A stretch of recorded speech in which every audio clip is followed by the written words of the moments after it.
Welcome, comrades and friends, to Workers' World Party's weekly webinar, where we take on the burning issues facing the global working class and discuss strategies and interventions for building a socialist revolution. I am Leilani from the Durham branch of Workers' World Party. I use the pronouns she, her, and I am a member of the Workers' World Party Disability Rights Caucus. On March 12, 1990, more than 1,000 disability rights activists from 30 states descended on the US Capitol to demand passage of the Americans with Disabilities Act. After the rally, more than 60 activists abandoned their wheelchairs and mobility devices and began crawling the 83 stone steps up to the US Capitol building entrance as people loudly chanted, "What do we want? ADA. When do we want it? Now." High unemployment persists for people with disabilities even after the ADA banned discrimination in the workplace. Only 31% of working age people with disabilities held jobs last year, compared with 75% of those without disabilities, according to the Department of Labor. At least a third of those in US jails and prisons have disabilities, according to the Justice Department. There are more young people with disabilities now than in the past, or at least more who are willing to claim the label.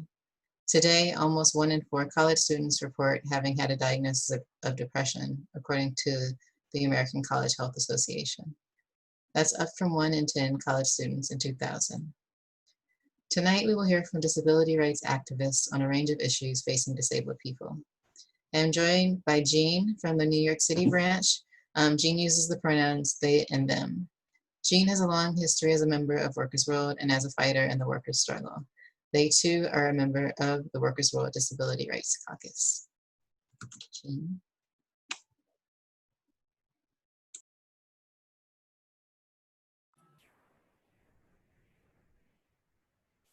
Thank you, Leilani. We are excited to welcome representatives from the organizations in the struggle to smash ableism, racism, and all bigotry and oppression. Our program tonight includes a panel from Disability in Action and ADAPT, as well as activists linking the struggle against ableism with the fight against racism. Our first speaker is Anita Cameron, a disabled lesbian activist who has been arrested 139 times, for nonviolent civil disobedience for disabled folks' civil rights, and is the director of Not Dead Yet Minority Outreach. Anita has been an organizer for ADAPT for 34 years, also serving as co-chair of the ADAPT Intersectional Justice Committee, in addition to being on the National Disability Leadership Committee and its racism force. Welcome, Anita.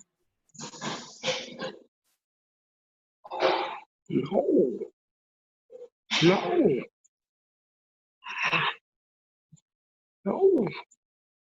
What the fuck? Oh man. Anita, we're having some difficulty hearing you.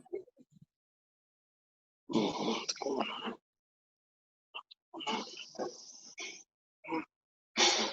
Hell no. Oh. Okay. I gotta get. Okay, Anita. All right, I gotta. Anita.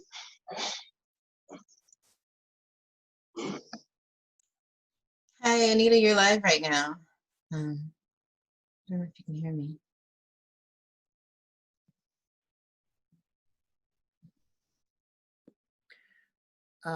We may want to move on to the next speaker and then come back to Anita, unless there seems to be some technical difficulty. Right. And Marie, if I can ask you to mute. And great.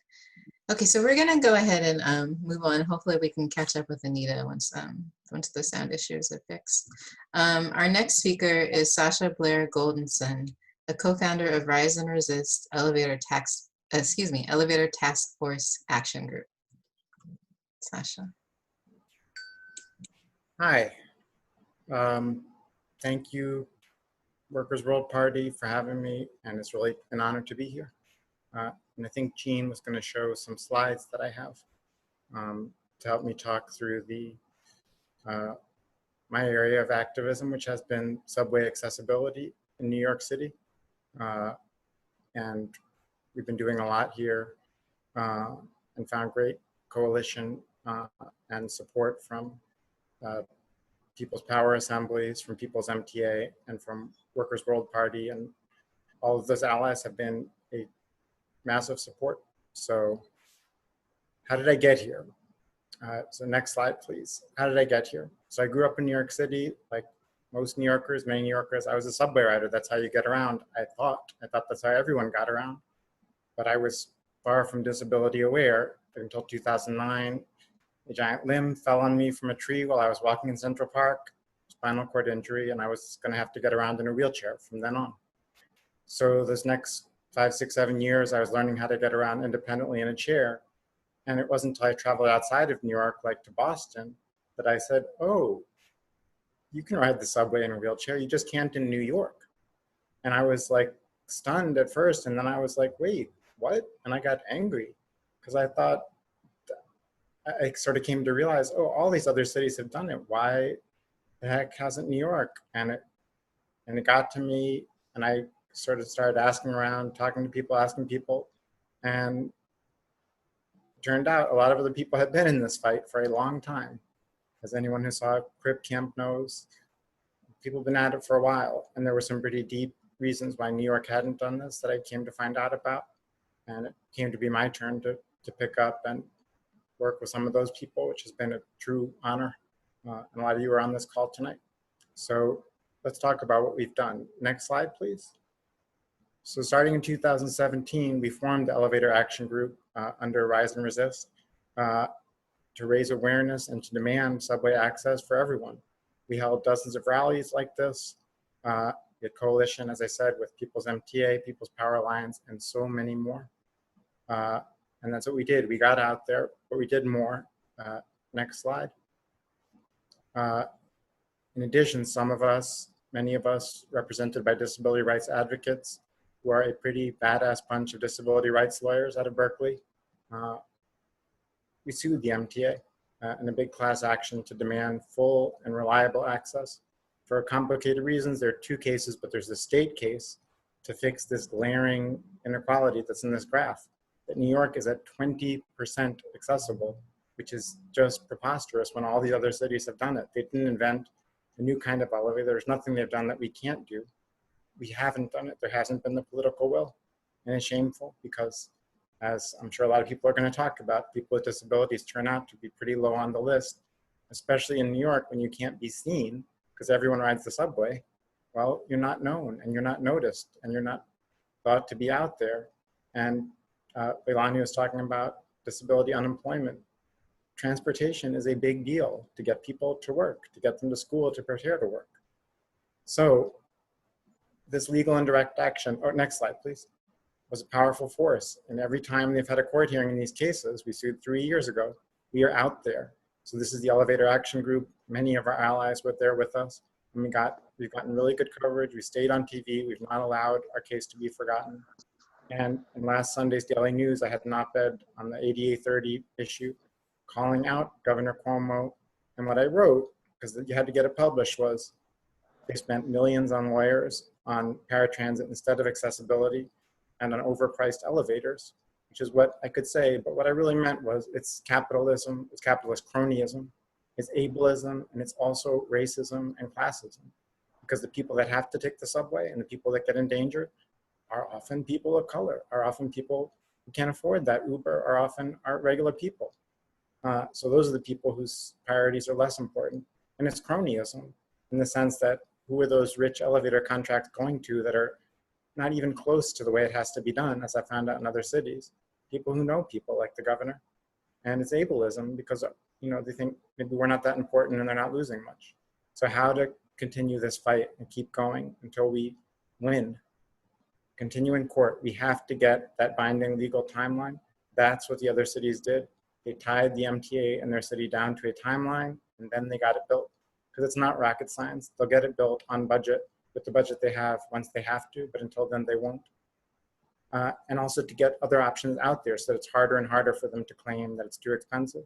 So the idea of fare-free transit, it's not only possible, but it would make accessibility a lot easier because you don't have to be routed through the turnstile. And also just building ramps first instead of relying on elevators, which are way more expensive and go out of service all the time. Sasha, we're running close. That's it. That's what I got. Keep fighting so everybody can ride. Yes. Thank you, Sasha. Yes, everybody should be able to ride. We're still trying to connect with Anita, and since we don't have confirmation that she's available to come on yet, perhaps Terea Mitchell from the People's Power Assemblies in New York would be able to talk now. Can you take the floor, Terea? Sure. Hi, I hope everyone can hear me. If everyone can, please let me know. So my name is Terea Mitchell. I'm one of the lead organizers with People's Power Assemblies for the past 5 years. So as Sasha pointed out, People's Power Assemblies has been helping with the fight for disability justice. And I thank him, for so graciously, coming to our actions and inviting us to participate, and especially in this lawsuit against the MTA. We're not active participants, but we do go out and support. And I, as a disabled person who have a visual impairment and a chronic illness, I need to use the elevator. So it is frustrating. At least I have some mobility. I can get up the steps, but I know for people, that don't have that option, it's frustrating and debilitating and humiliating at times to have to be carried up the stairs in your wheelchair. And we've heard stories like that.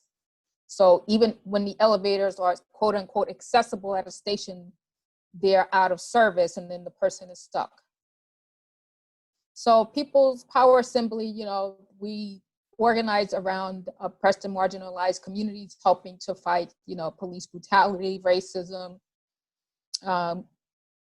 oppression against the LGBTQ community, against women, disabled folks. I've had to say I really had to push that, when I first joined the organization, because that now our mission statement includes it, but it didn't, and we didn't really focus on a lot of issues concerning disabled folks until, I brought it up, which is kind of unfortunate in the way that I had to bring it up, but at least it's there now, and we're getting better. We have setbacks and mistakes, but hopefully we learn and grow from them. So our current campaign before coronavirus hit was, we were doing subway anti-fare evasion campaigns. They were hiring 500 cops and then 500 more cops. And a couple of years ago, de Blasio hired 1,300 more cops. So our last campaign is, still no access, full access, full service, no cops, no fares. And just as the slogan implies, we went full accessibility, full service, no cops in the subway, and the fare should be free. So I'm guessing I'm still on. So our current campaigns, when coronavirus hit, we were doing mutual aid for Sellis Manor, which is where I live, because a lot of people where I live have chronic conditions, have compromised immune systems. I myself do. So we were doing mutual aid, doing grocery bag distributions every 2 weeks. And the latest thing we organized that May 30th protest over 4 boroughs, which we really didn't expect a huge turnout. We thought maybe we'd get a few hundred folks all together, and we got like maybe 10 to 15,000 folks, especially in Manhattan and Brooklyn. It was huge. And Queens and the Bronx. Bronx had a little smaller turnout, but it was incredible. And then our last action that we actually planned and executed was the Sandra Bland, which was July 13th. And Sandra Bland was a young Black Lives Matter activist who was killed in the Waller County jail Soraya, you've got 1 more minute, okay?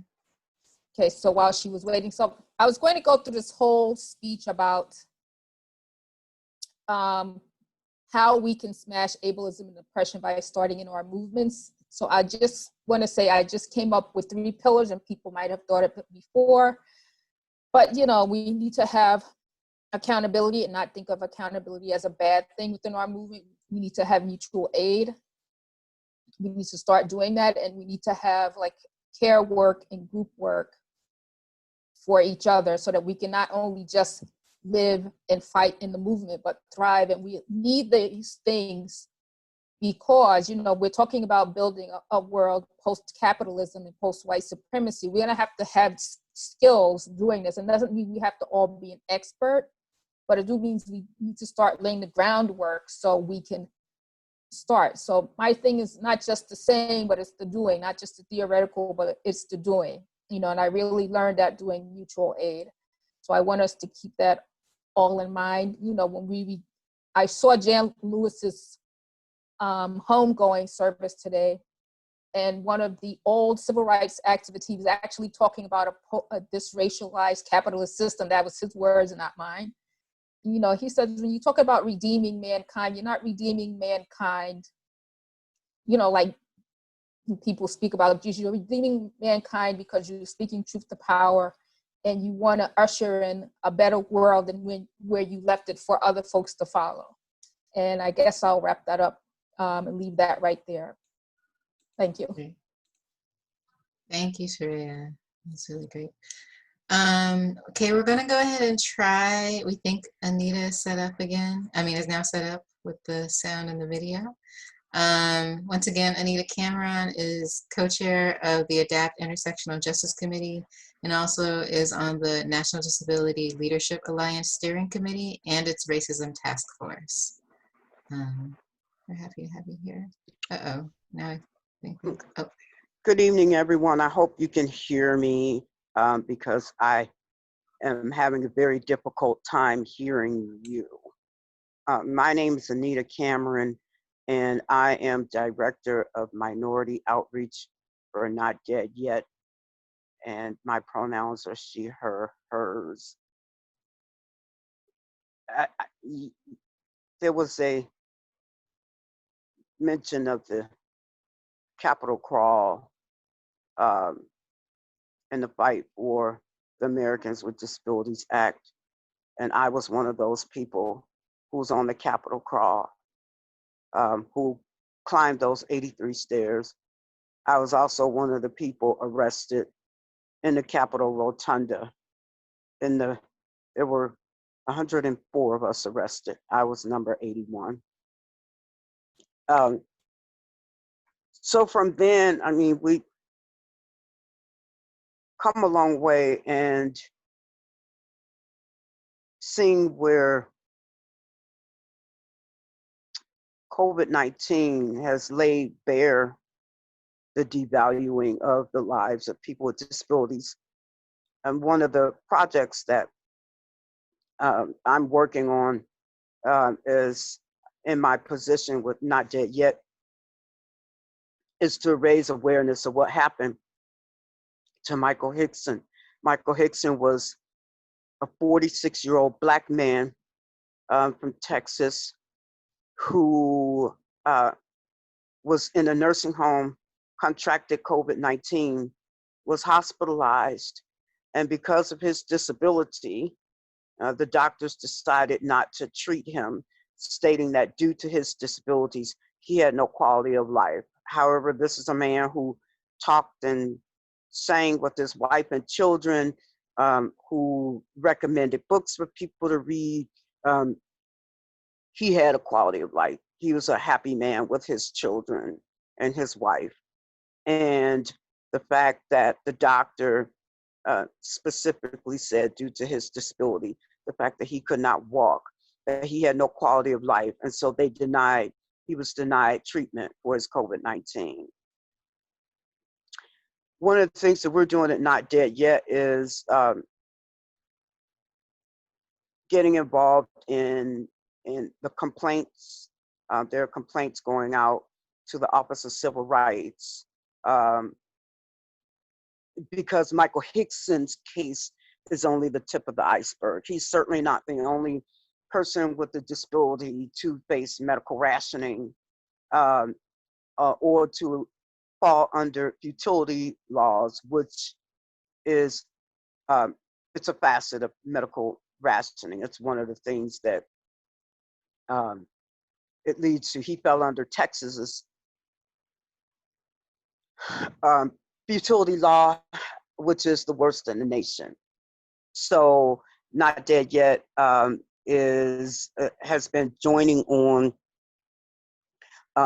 complaints and bringing Mr. Hickson's story to light, and advising people with disabilities to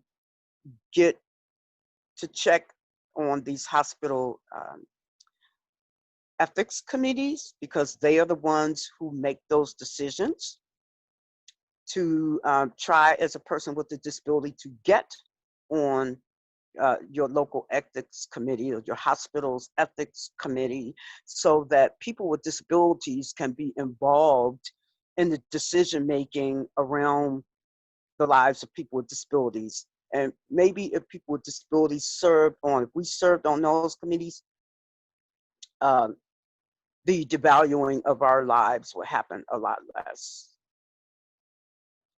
Another thing that we're doing, and I'll make this quick, is several ADAPT chapters are looking at the prevalence of COVID-19 in nursing facilities and initiating programs of what we call emergency relocation. So we move the person to a temporary location, like a hotel room with an attendant, and while they're with that attendant and getting attendant services and getting the things that they need to stay safe,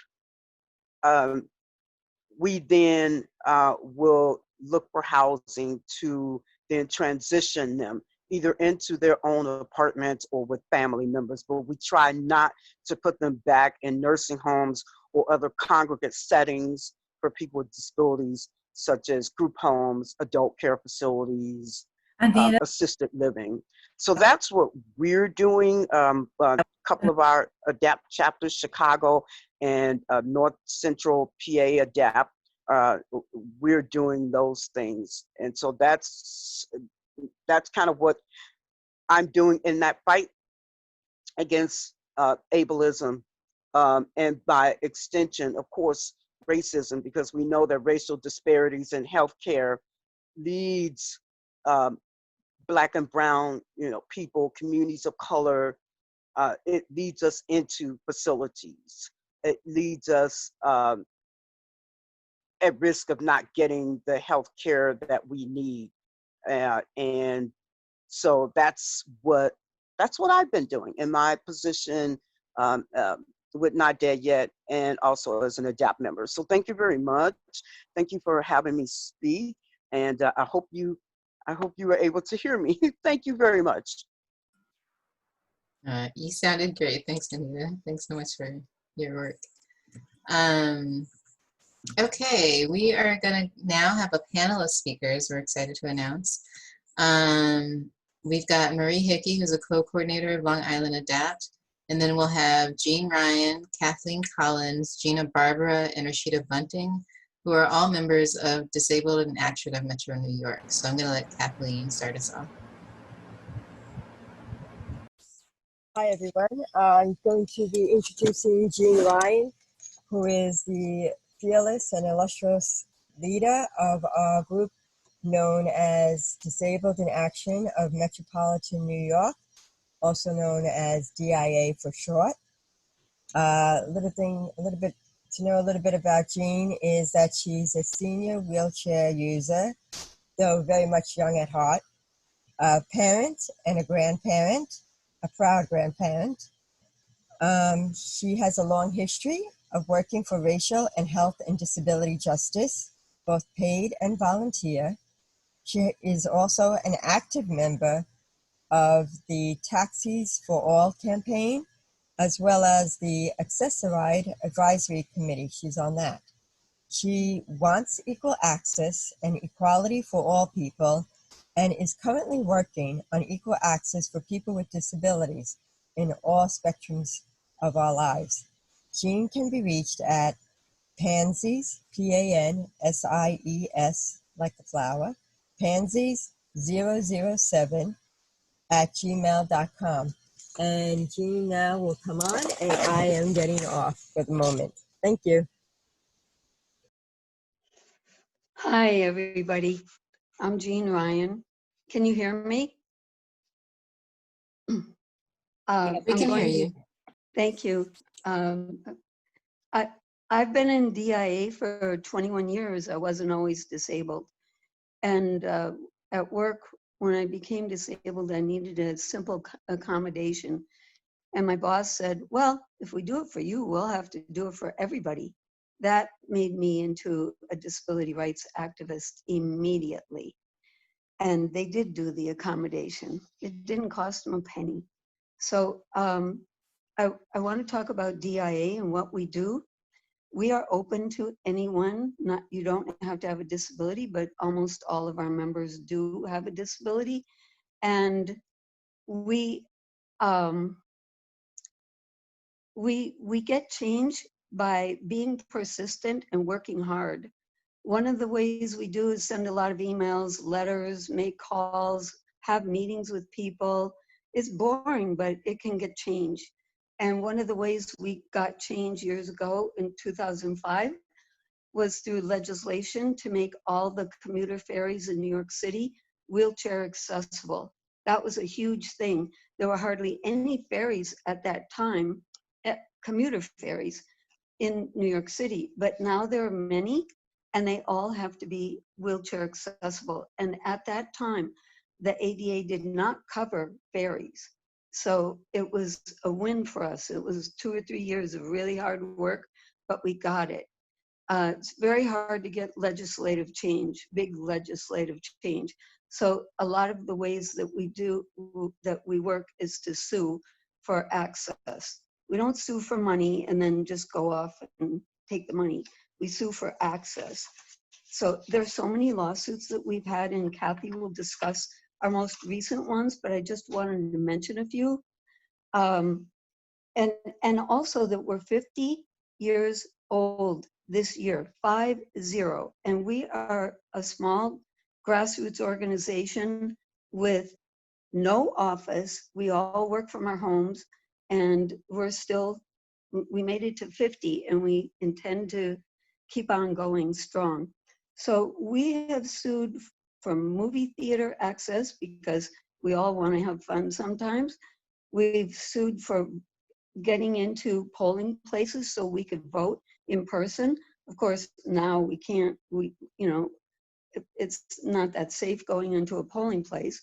We've sued for paratransit access.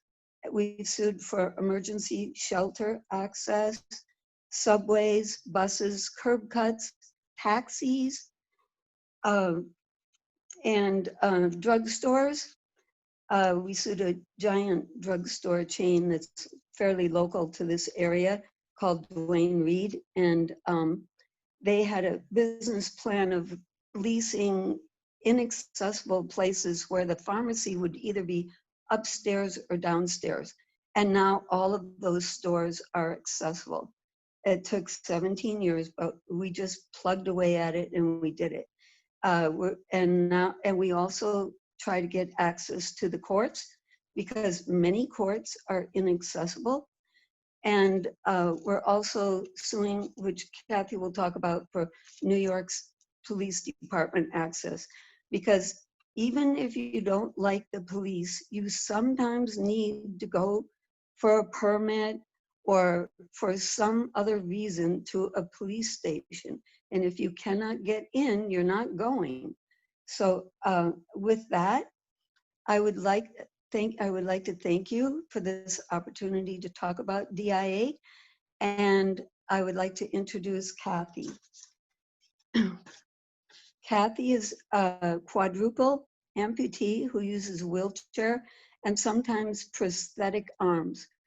Ms. Collins is an attorney who worked for 30 years at the Port Authority of New York and New Jersey and is now retired. Although I think probably sometimes she wonders how retired she is.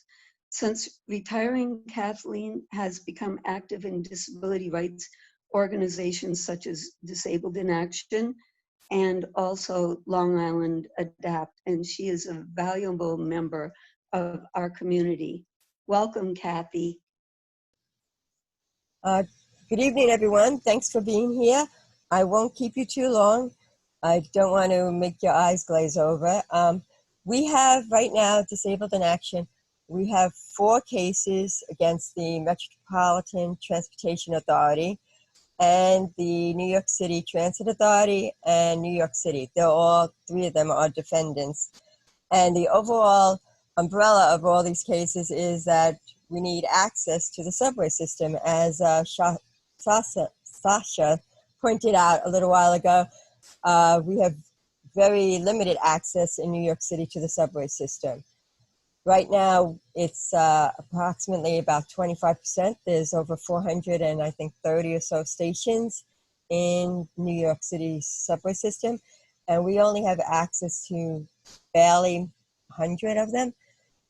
And so we have 4 lawsuits. 3 of the lawsuits are in federal court, and 1 is in state court.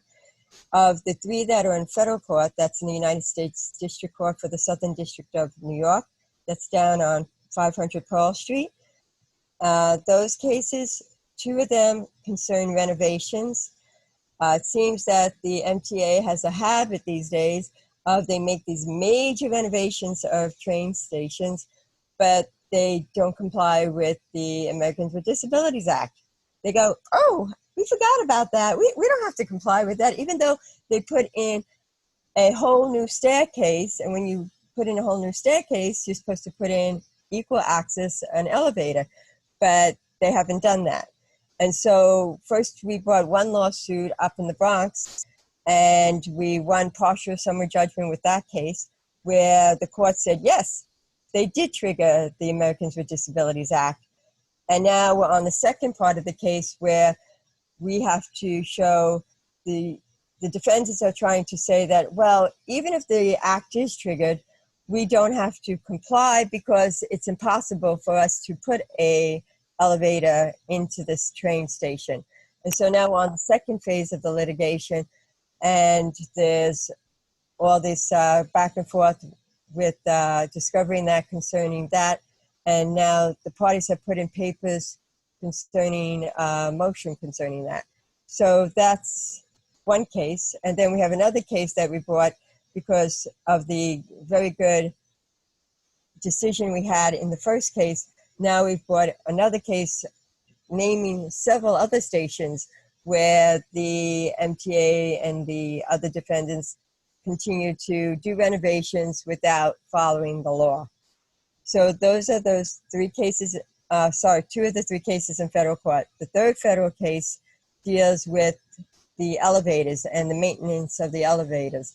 Now, in the few stations that we do have access to, the elevators are not being maintained completely. So even though you may allegedly have access, if you can't use the elevator, you don't have access. So that cuts down on your ability to use the subway system. So we have litigation concerning that right now. Then on the state level, we have a case which is saying, listen, we went to the courts and we said, listen, this whole global attitude of the MTA and the New York City Transit Authority and the city is in violation of the New York City human rights law, because they continue to stonewall us and they continue to forget us. And so we brought litigation in the state court, and last June, the Judge Hagler, he held in our favor on a motion to dismiss. Now, this was a motion made by the defendants saying that, first, this statute doesn't apply to us. And they also had some other arguments about statute of limitations and other arguments. I won't bore you with all that, but these are all different arguments they made, and the court held that the court knocked down those arguments and said, yes, you stay in this court and we're going to litigate this. And then, of course, everybody has the right to appeal, and they appealed.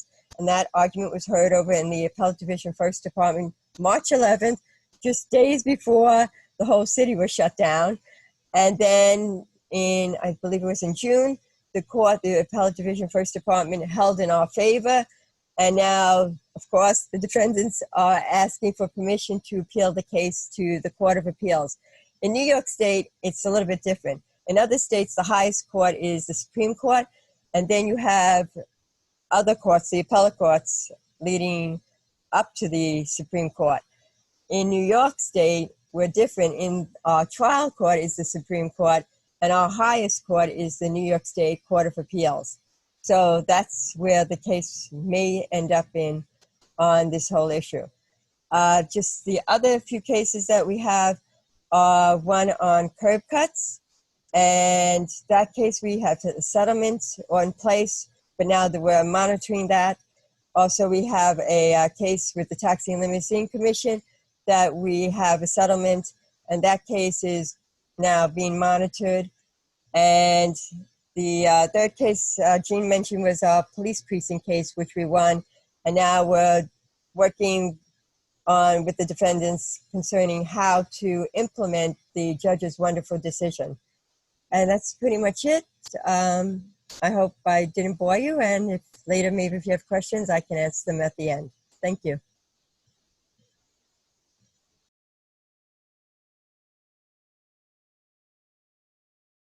Now I'd just like to introduce our next person, which is, hold on a second, I'm sorry.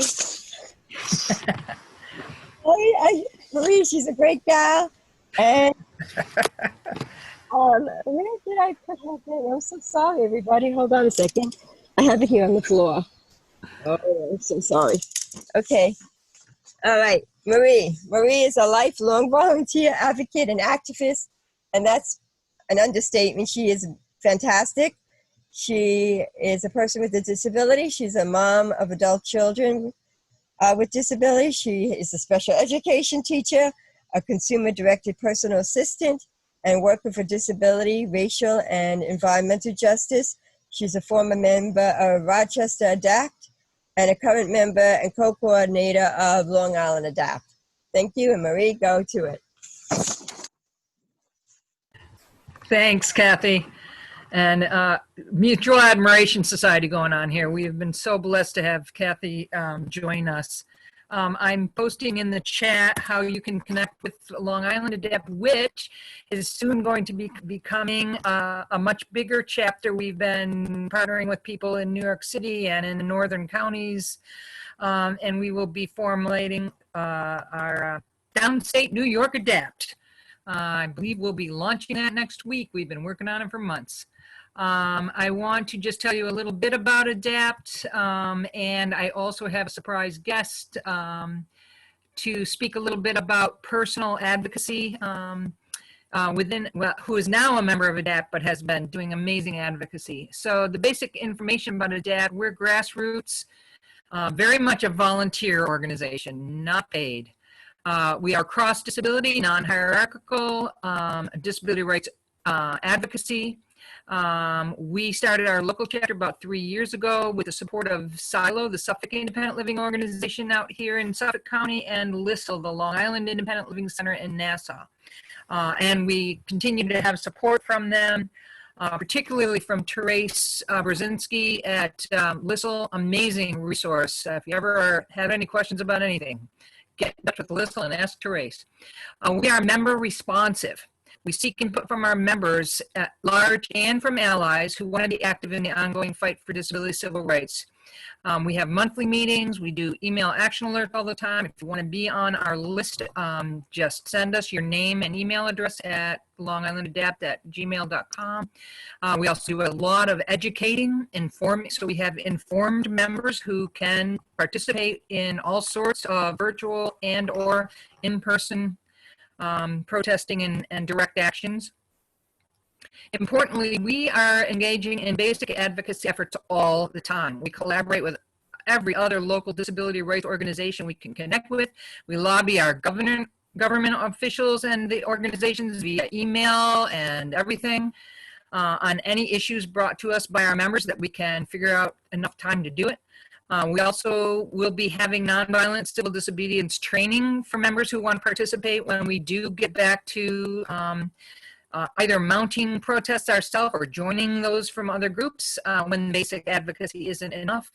And the reason I point this out is that some people are afraid of or discount ADAPT because we are a very strong advocacy organization, very strong activists, and we do have a policy of if everything else hasn't worked, those who are interested and willing can become arrested.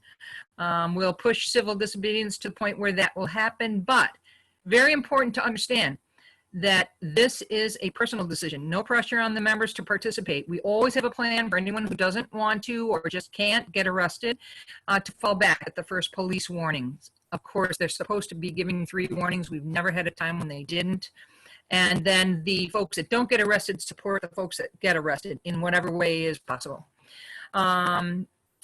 So just so you all understand, if anybody ever says, oh, ADAPT is no good because they are always getting arrested, it's really a last resort. It's maybe 2 to 5% of our activities, I would say, nationwide. I want to now introduce my little surprise guest, who is Gina Barbara. She has cerebral palsy. She uses a motorized wheelchair. She holds a bachelor's degree in rhetorical studies with a concentration in public advocacy. She's currently pursuing her master's in social and public policy, combined with an advanced certificate in community advocacy. She has a passion for the rights of the disabled community and is an advocate for transportation and accessibility in the community. She's one of our co-coordinators for Long Island ADAPT. She lives in Montauk, New York, but also prior to getting involved with ADAPT, she has been on multiple lawsuits as a plaintiff, and we wanted you to know how good it is to get involved that way. So go ahead, Gina, if you would tell us just a little bit, a minute or two about what you do.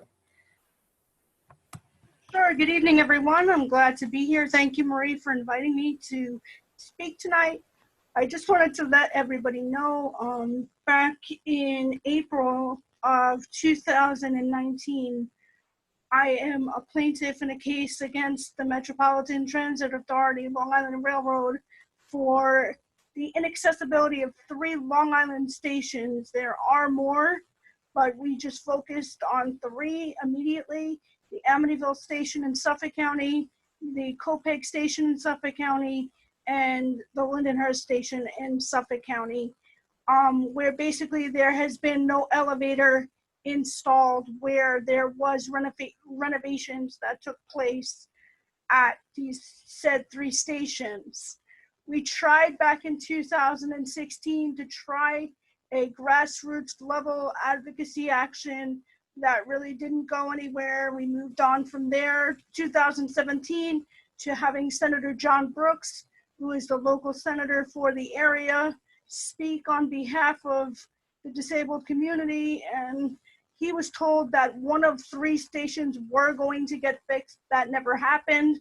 So on April 23rd of 2019, myself, the Suffolk Independent Living Organization, and 2 other plaintiffs filed a civil rights lawsuit against the MTA for the inaccessibility of those elevators at the 3 stations I mentioned.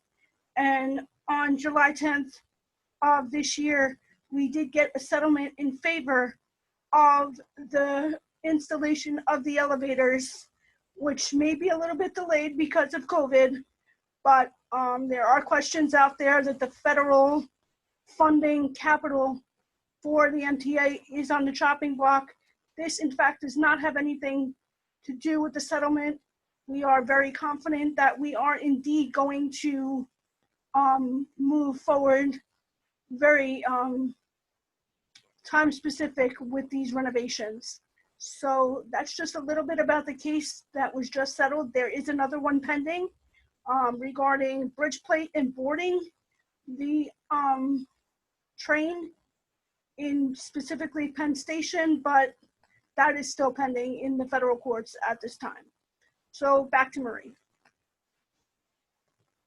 Thank you so much, Gina. And I had put it in the chat. Please get in touch with us if you are at all interested in getting all our information. And now I'm going to introduce another ADAPT and DIA member, Rashida Bunting, who I'll read you her little biopic, but I just want to say we have been so delighted. She has been our liaison with one of the local centers for independent living, and she's been amazing. Rashida Bunting is a blind single parent of 2 who's currently working at the Bronx Independent Living Services. She's a special educator, civic engagement organizer, entrepreneur, and disability advocate. She's a member of Disabled in Action, the president of a local chapter with the National Federation of the Blind, that's the Vanguard chapter, and she partners with various disability advocacy groups throughout New York. She's also the co-host of a podcast, check this one out, The Sassy Vixens Show, that addresses issues that plague disabled women. Rashida is in the process of starting her own nonprofit organization to help disabled individuals combat domestic violence, and she has given her Gmail, her email address, which I will put into the chat, and the name of the Sassy Vixens Show, so you can Google it. There you go, Gina. Sorry, Rashida. Thank you. Hi, can you hear me? Hello? We can hear you. Okay. Hi, everyone. That was a great intro, Marie. Well, it's been a pleasure to work with all of these ladies. So where to begin? So I was told that I'm to speak about my advocacy journey, and I went to public school. I was mainstreamed to visit the resource room because I do have congenital retinitis pigmentosa. And I was speaking to someone today about another project that I'm working on, and I told them I didn't know that I was disabled until my mid-20s. I never looked at myself as a disabled person. No one told me this. I was born in the 70s, and they didn't have the technology that they have now. So I just knew that I couldn't see well. And that's all that my family told me. We didn't have a name of anything. So I went through life up until my mid-20s as you just can't see well. And that was good with me until I started working for the Social Security Administration. And I noticed that I had experienced a lot of discrimination with training and money. And I fought the Social Security Administration. And it's funny, speaking of, racism and ability, I thought at that time in my early 20s that I was being discriminated against because I was Black, not because I was disabled. There was a training session, and I went to the room, and the soup told me, this doesn't concern you. And at that time, I had enough usable vision to see who was in that room, and nobody Black was in that room, but so was nobody disabled. And when I spoke to the boss, I said, well, why wasn't I in the room with everyone for training? He said, well, if I train you, I have to train the others. And I'm thinking, well, train everybody then. And he says, well, we don't want to train the other employees with disabilities.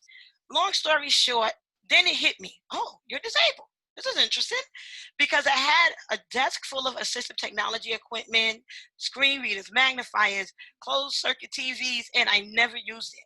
I never used assistive technology until I started working for the federal government. And I fought that, and it ultimately led to a class action suit. And from then, I left there and I went and got my master's in special education. Here I am teaching special ed, now by this time I'm using the cane regularly because my RP, that's short for retinitis pigmentosa, my RP had advanced. Using the cane, and I had an issue with the DOE with my fingerprint. So when I came back into the classroom and I'm interviewing, I'm noticing that nobody wants me. And while I'm interviewing, I have my demo lesson, I have the lesson plans, the portfolio, everything is lined up. I'm making a good impression. And the interview led to an advocacy session. Well, how do we handle this? What would you do if you had a student that, and a lot of times when you're on interviews, you get the scenario questions, but they weren't related to students per se. They were related to my ability to teach these students. And me being me, and anyone who knows me know, I'm an ultimate talker and very opinionated. So I would tell them how to teach, how to deal with the disabled parents and students and educators in the school. And one principal told me, "You're not a teacher." And I said, "Here we go. I'm not going to be hired," which I didn't get hired. She said, "You're an advocate, and this is what you should be doing."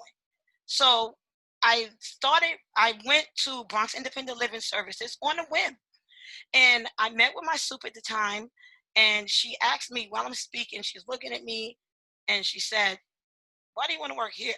Like, this is not you." And my words were, "I'm tired. Like, I'm tired of fighting. So advocacy dropped into my lap. And so while I started working at Bills, I was doing early intervention and helping parents navigate the IEP process due to my special education background. But the grant was pulled throughout the state, and luckily, I got the civic engagement grant, and I'm a civic engagement organizer, which is what I was made to do. And what I do, because my servicing area is the Bronx, so I looked up some stats. There about 11% of the population in New York City, which includes the 5 boroughs, are disabled. But 13%, Rashida, you've got about a minute left. Okay, 13.7% are disabled in the Bronx. So that's saying a lot. So, and the Bronx is one of the most underserved communities. So what I do, I'm the voice of the disabled in the Bronx. I joined the Human Task Force, and I do disability representation, and I make our voices heard. I rally people in the Bronx before Corona on voter registration. I show up to community boards and speak on behalf of the disabled population in the Bronx who wouldn't necessarily do it themselves. And that's pretty much it, because I ran out of time. Thank you so much, Rashida. What an incredible activist and organizer you are. And the whole panel showed us all the amazing work that's being done. It's really quite tremendous. Since its founding in 1959, Workers' World Party has had a Disability Rights Caucus for as long as there have been Workers' World Party comrades who have disabilities. The caucus has worked to promote, to promote the struggle both inside and outside the party for inclusion and access for folks, and in the struggle for disabled liberation, under our banner, "From each according to our abilities, to each according to our needs," as was first stated by Karl Marx in 1875. We have attended conferences of disabled people's organizations in socialist countries, including in revolutionary Cuba. The storming of the Moncada barracks in 1953, which was the opening salvo of the Cuban Revolution, took place on July 26th. That was the same date as the signing of the Americans with Disability Act in 1990. The ADA was a hard-fought victory after so many decades of struggle by the disability community. One of our caucus's former leaders was wheelchair user Betsy Gimble, who was forced to leave her public sector job after her leg was amputated following being hit by a car. Betsy became a leader in the New York City disability rights community, assisting in the successful fight to win wheelchair access lifts on New York City buses. Betsy was also instrumental in helping make the May 3rd, 1981, 100,000 strong march on the Pentagon against war, racism, and cutbacks one of the first accessible for disabled people demonstrations in the history of the anti-war movement. You can learn more about the Workers' World Disability Rights Caucus by searching our website, workers.org, for the Disability Rights section, and you can contact our caucus at any time at drcwwp@workers.org. We'll put that in the chat, so we can better work together to smash ableism, racism, and all bigotry and oppression, and build a world where 100% access is a guaranteed right and not a privilege.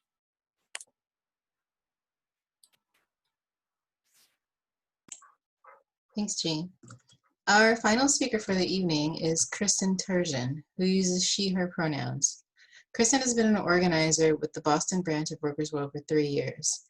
She's a young person who was radicalized after the 2016 election, seeing that our class and the planet have no future under capitalism. Kristen, thanks for being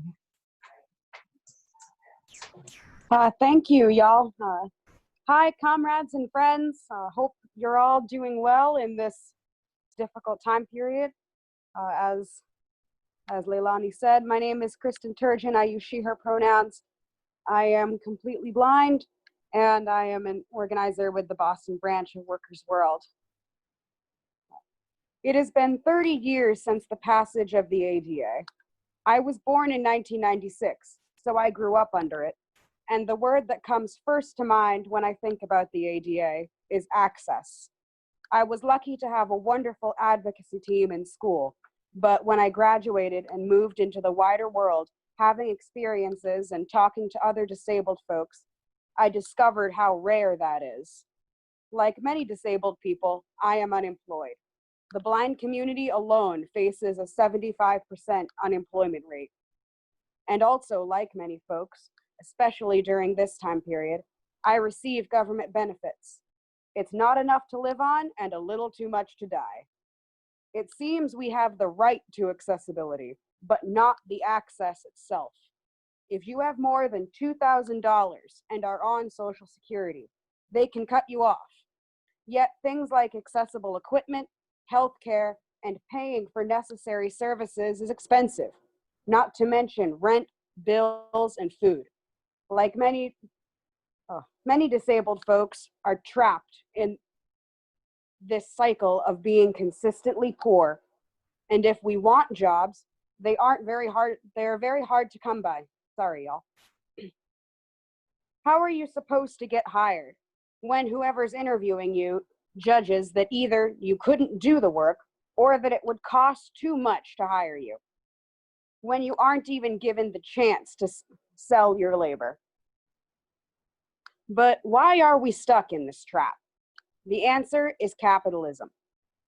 They need a reserve army of unemployed people so that when workers bring their complaints to the bosses can say, there's a bunch of people that would take their jobs. Some things have been won. Screen readers allow visually impaired folks like myself to access technology we wouldn't have been able to use 5 years ago.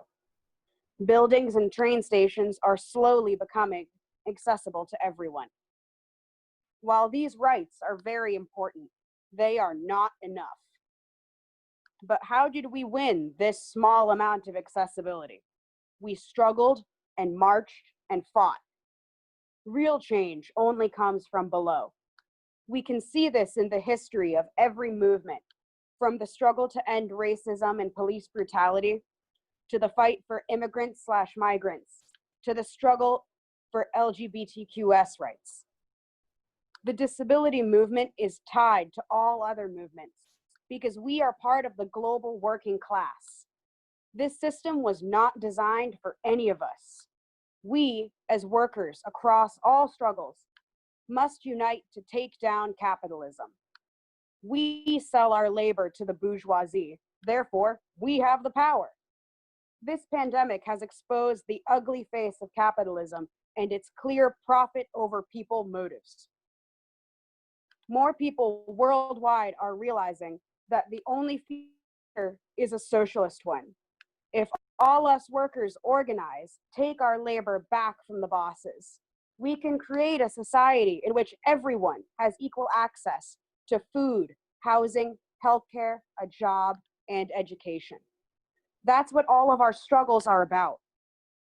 As it says in Solidarity Forever, we will bring to birth a new world from the ashes of the old, for the union makes us strong. We will unite in solidarity and struggle for a world where people and the planet are considered over profit and corporate greed. Workers and oppressed of the world unite. Thanks, comrades and friends. It was awesome to talk to y'all. Build a workers' world. Keep struggling. Thank you, Kristen. Thank you so much. That was fantastic.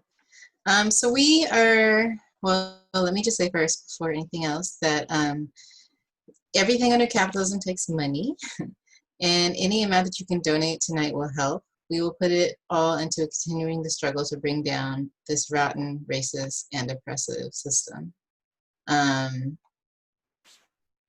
So we want to go ahead and allow some time for questions. And we want to first and foremost thank all of the speakers tonight, not only for their words, for being on the panel, but also just for the amazing struggles that y'all participate in and lead. And we're forever grateful. And we will be there with you on the streets in all of our locations. So we're going to go ahead and go to questions. And the first question that I want to raise up was written in by Comrade Monica, and it says, many people are not aware with the large disproportionate numbers of people with disabilities being brutalized and killed by police violence. Can someone connect these numbers to why it is important for activists to bring more attention to this special oppression within the Black Lives Matter movement? And Tareya, I think you were, you wanted to answer that? Sure. Hold on, let me get my start video. So I didn't really get a chance to talk about this, but PPA, I'm going to answer just the 3 questions all together because I think there was 3 I signed up to answer. So PPA has been doing since, I believe, December 2015, we've been doing on the International Day of Peoples with Disabilities, which is December 3rd. So every year we highlight the fact that about 54% of people that are killed by police are disabled. And we've also been putting that when we march in the disability parade usually is in August. I mean, not August, usually it's in July, like the second week in July. Of course, they didn't have one this year. And so we usually sign up to march with our contingent with other organizations. And we also bring signs and slogans and chants as we march to bring attention to that fact that 50% of the people killed by police, are disabled. So we do cover that.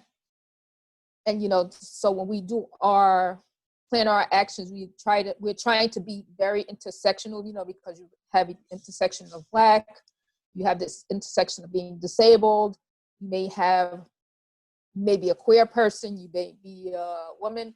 So yeah, we try to highlight that, and especially the past 2 years when we talk about broken windows in the MTA system, this fare evasion is just another layer of broken windows policing, and they target young Black and brown folks, and a lot of those folks happen to be, about 35% of them happen to be disabled, who, thank goodness they're not killed, but they're traumatized or maimed or otherwise able-bodied folks are disabled by, they become disabled by the interaction with the police.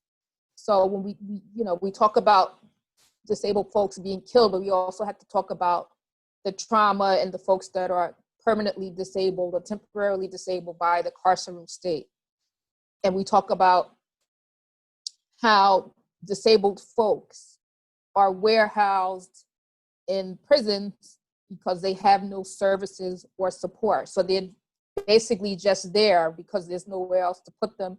There's no structural support. So when we talk about, like I said before, when we talk about doing mutual aid and being abolitionists and using transformative and restorative justices, we're trying to abolish these prisons, these police, and these carceral states, and we don't want to replace them with systems that don't help people. So we need to have these things built up slowly, whatever that looks like.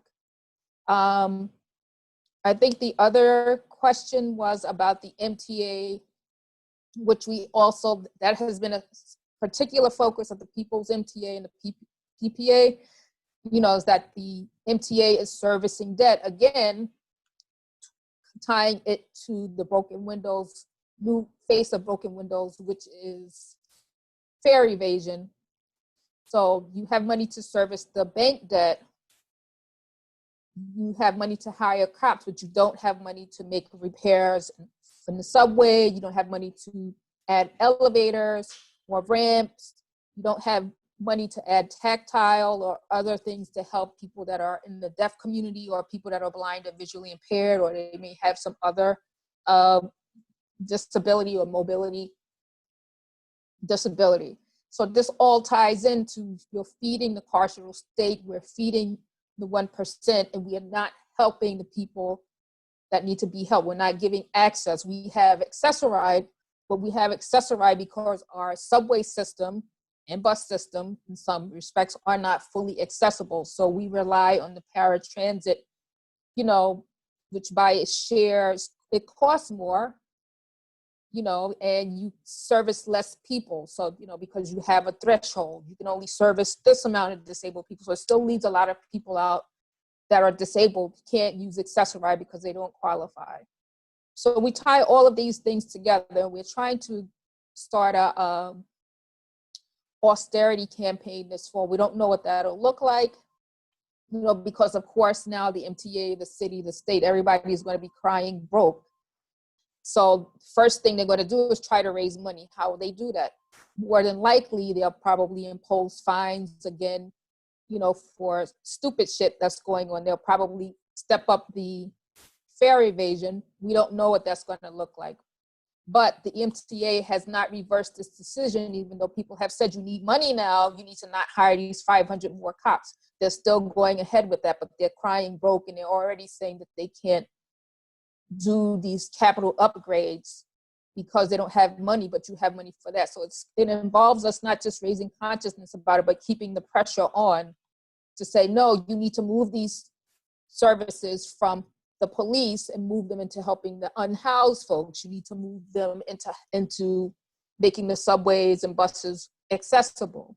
So that's going to be, you know, we're going to bring it up, but, you know, that's going to be us as a community moving forward to insist upon, no, you have to divest money from, or defund money from law enforcement. When I say law enforcement, I mean police in the subways, and put them into services, because that's how they're going to raise the money.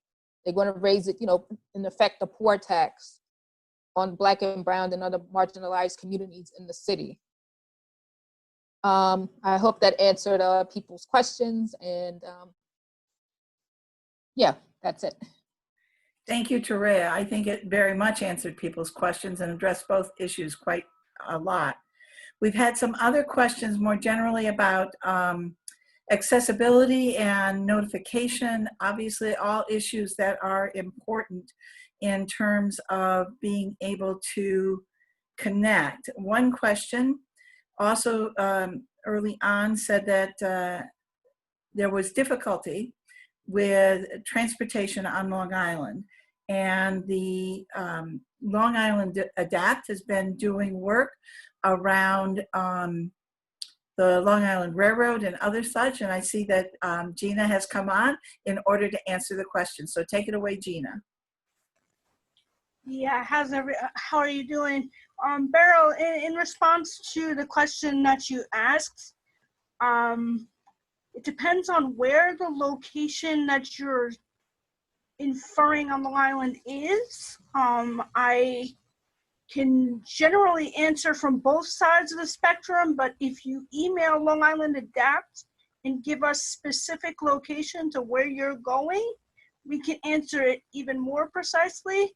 But generally, in Nassau County and Suffolk County, you need to register with the paratransit organizations beforehand, whether that be able-bodied or SCAT. And unfortunately, if you're not registered with them, or your sibling is not registered and doesn't add you as a guest, you're not going to be able to utilize transportation per se paratransit. However, there are fixed route buses that are accessible depending on what Long Island Railroad station you are going to. That's why I really would like you, if you can, to please email longislandadapt@gmail.com and give us the specifics of the exact location, and I can give you a better answer. But generally, transportation in the Long Island area, is very expensive. They do have some accessible taxis that are available, but they are very costly. And they did have Super Shuttle here on Long Island for a little bit of time, but they cut that. So there's not very many avenues for accessible transportation other than the fixed route buses, which again, if you email us, I can give you more information on. Hopefully that helps.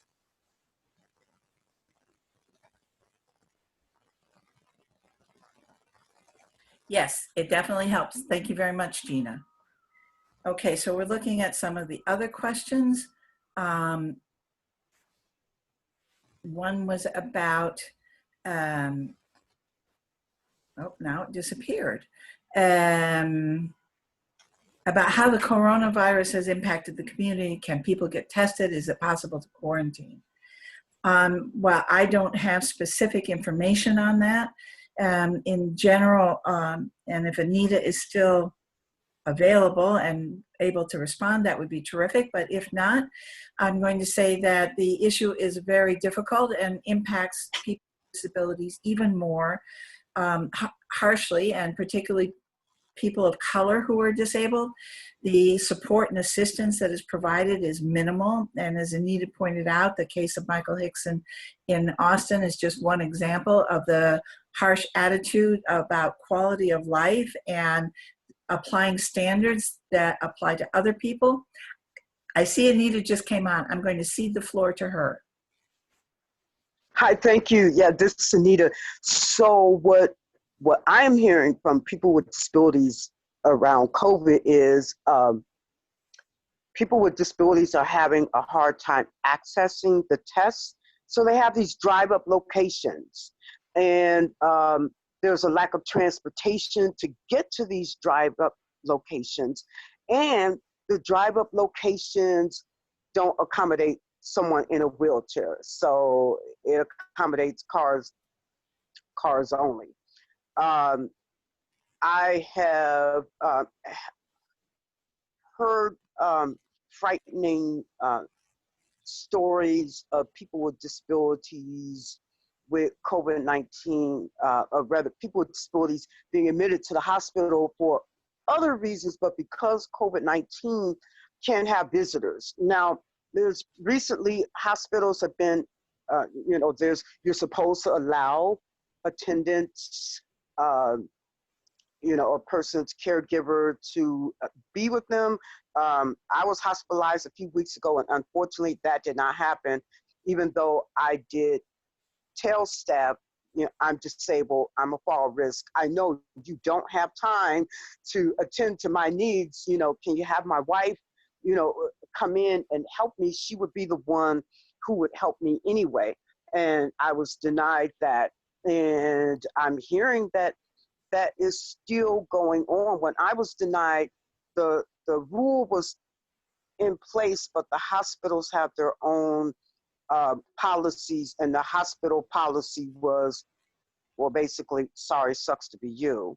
And so I'm hearing more and more stories, about discrimination around COVID testing, things of that nature. But if other folks are hearing of that, I know that Not Dead Yet, we're collecting those stories, and particularly stories of medical rationing. So if you're feeling that you or a family member, is experiencing medical rationing based on disability, let us know. My email is AnitaCameron007@gmail.com. I believe someone put it in the chat. And so, we're hearing, as I said, there's a couple of ADAPT chapters out there, Chicago and North Central PA, who are doing emergency relocations, or they established programs of emergency relocation. If you're in a nursing home, with a disability, because we know COVID is rampant in these nursing homes and other facilities. So yeah, we are hearing a lot, unfortunately. I know one of the things that the Office of Civil Rights has come out with, well, I'd say rulings that say you can't discriminate against someone, you can't withhold treatment for someone based on disability or stereotype of disability or beliefs regarding quality of life. There's a settlement with the state of Tennessee that seems to be really good, seems to be the best out there yet, although there are other, I think that there is ongoing work with other states and the Office of Civil Rights. But the Tennessee settlement, one of the most important things, says that you cannot reallocate someone's personal equipment. So, for example, if you come into the hospital and you have your personal ventilator, the hospital is not allowed to take your ventilator, because in some states they can do that. But the hospital is not allowed to take your ventilator and give it to someone else because they feel that someone else has a better chance of survival, or whatnot. And so there's still work ongoing. But if you're hearing things, let me know. Obviously, there are other folks, here on this panel and elsewhere who are also gathering those stories and looking into, what can be done to combat that discrimination, because certainly disability discrimination, and in a lot of cases, racial discrimination stemming from racial disparities to begin with. So thank you.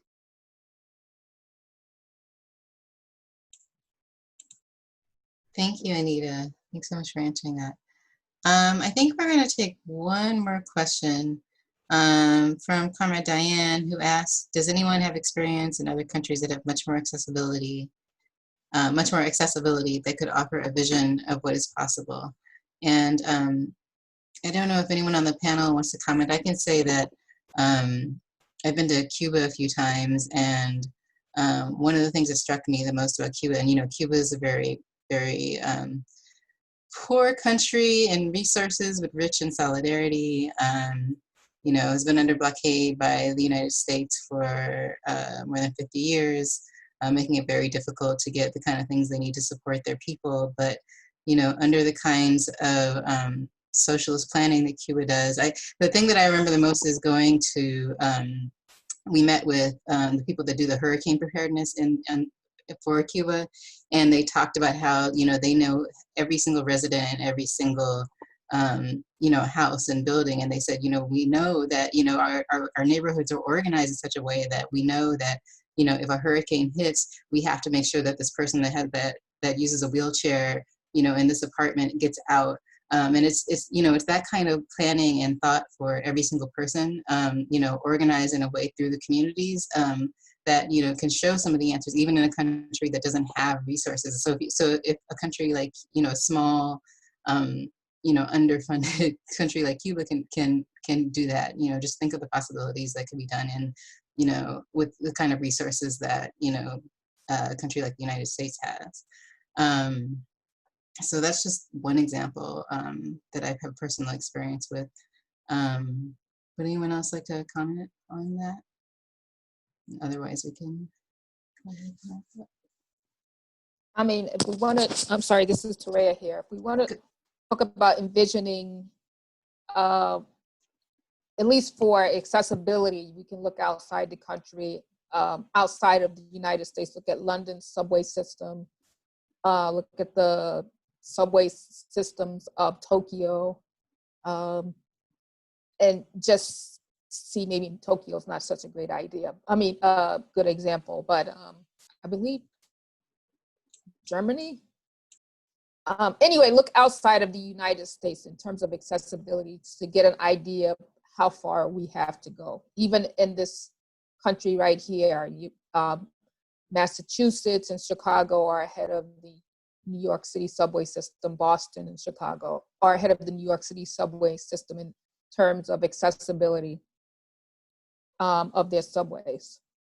I just wanted to, sorry, my video's not started. Someone named Baba was talking about addressing racism and bigotry. I think I had already addressed that. But what I can say is if they are talking about racism and bigotry against folks who are Black and disabled or brown and disabled, yeah, we know that it exists. And unfortunately, that's what we are fighting against. You know, I think all of us here, you know, want to say that racism and bigotry, we have to, I don't want to say take a stand because that's ableist, but we have to push back against that. What I can say is that if they can get in touch with organizers on the ground in Detroit, I don't happen to know any offhand, but I will be happy to look up some places and get in touch with them who they can contact on the ground in Detroit. But yeah, I don't want to tell people what they should do, you know, but we have this white supremacist in chief, and you know, even though we are saying, you know, we're just exchanging the lesser evil, you know, maybe voting is important to some people. You know, we may have that luxury where I live at, you know, of not voting, but maybe others in the country don't. So, you know, that's a way if you want to exercise your vote to get this current goon out of the White House, and then, you know, but yeah, we still got a lot of structural and institutional racism, you know, and the idea is to smash these things, this racist capitalist system, you know, and I think I had touched on it earlier. I didn't get a chance to really talk about it, but we have to have structures in place like mutual aid, accountability. You know, as abolitionists, what does accountability look like, and how can marginalized and oppressed people in this country not just exist but thrive? You know, so the other piece of this is we have to get on the ground and start doing. And of course, we're going to make mistakes, and I'm not saying that we have all of the answers because we're human. But I guess what I'm saying is, you know, get plugged in on the ground where you are, Baba, if you can. If you don't like what the organizations are doing, then you start one with like-minded folks that, you know, and you can guide and form it as you see fit. But that's what I recommend, you know, just Googling Black Lives Matter, organizations in the Black Lives Matter movement in Detroit, and see what you could come up with. Or you can also call, there's the Disabled Liberation support, which is actually the Solidarity Center number. It's 212-633-6646. I don't know if the office is officially open yet, but if you can leave a message at that number. I don't know if the voicemail is back on. Hopefully it is. And if you have any questions, I think someone put in the chat, you can, you know, email the Disability Caucus of the WWP. Sorry, I don't have any more because I don't know your situation, but I hope that helps you out a little bit. Thank you so much, Terea. We're coming to the end of our time, and we're going to start wrapping up. I do want to add that the worker state of Vietnam is the only country that has not had anyone die due to COVID-19. And as you know, the devastating war carried out by the US really destroyed a lot of the country, but they've been able to rebuild and provide free health care and to be able to move forward and take care of people in a really good way. So right now, as we wrap up, I'm going to raise 2 points. One is, as Terea mentioned, if there's anything that you need clarity on for email addresses, phone numbers, and such, email drcwwp@workers.org. That stands for Disabled Rights Caucus at Workers' World Party. So drcwwp@workers.org. And we will get the information back to you or forward it on to the right people. I also want to make a plug for joining Workers' World Party. This is the best decision you can make, to devote your life to fighting capitalism, racism, imperialism, ableism, the climate crisis, and all forms of oppression. You can learn more at workers.org/join. So next Thursday, we are going to have another, every Thursday night, we have a webinar like this on various topics. Next Thursday's is going to address mass evictions, unemployment, the situation for reopening schools and the effect on teachers and parents, all of this due to the COVID-19 crisis that's been unleashed because of the incompetence of capitalism. So keep an eye out in your at workers.org for more information, or on our Facebook page, which is Facebook/Workers World Party. And then the following week on August, we'll address, it's August 3rd, I believe. No, 13th, sorry. I'm a little off on my timing. The subject of the webinar will be Black August. So these are all going to be really good webinars to connect into, and please be in touch with all the organizations here, be in touch with drcwwp@workers.org, and we will pass along the information. Thank you to all the panelists who have done such a terrific job and made themselves available for this really amazing webinar. So thank you. Take care. Thank you. Good night, everyone. Thanks, everybody. Good night. Good night, everybody. Thank you. Good night. Good night. Good night, everyone. Good night.